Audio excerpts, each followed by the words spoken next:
This month I thought I'd just talk to you briefly about leadership, because you hear quite a lot and you read quite a lot about leadership. Very often the debate is, are leaders born, are they created, are they trained, all that sort of stuff. And I've always found that a little bit of a sterile debate. I mean, you're either a leader or you're not. And I always fall back on something my old economics professor told me years and years ago, when I was asking how to spot leadership. And he said, well, it's pretty simple, really. If you look for groups of followers, then there's going to be a leader not too far away, because they're following. So the way to spot leaders is actually to look for the groups of followers. And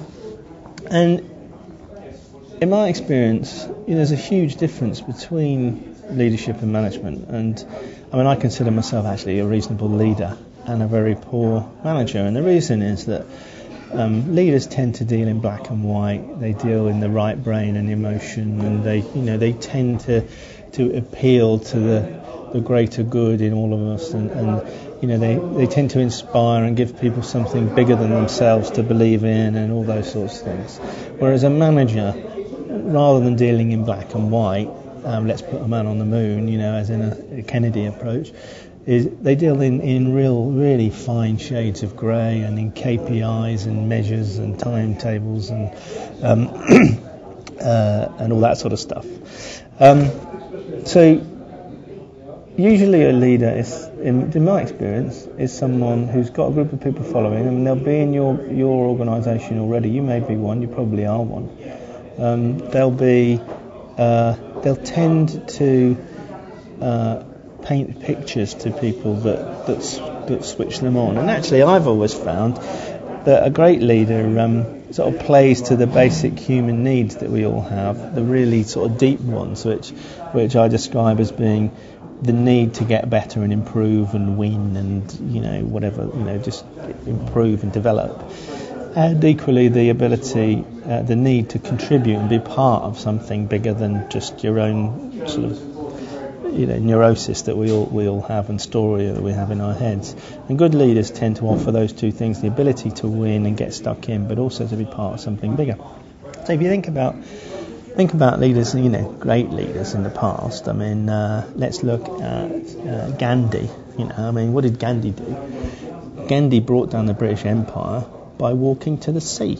I mean, that's a pretty innovative approach, but it was all about salt, and he wanted to overcome the salt monopoly. But Gandhi, wasn't running an appraisal system. He was focused on engaging the hearts and minds of people and taking them on a journey.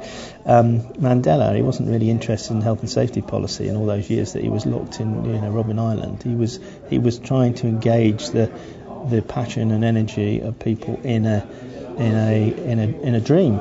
And Elvis didn't spend his days coaching his drummer. He was all about getting a message across. So leadership for me it's about spotting followers. It's about being able to paint pictures. It's very often about being prepared to deal in black and white, while always recognising that you need the shades of grey to deliver it.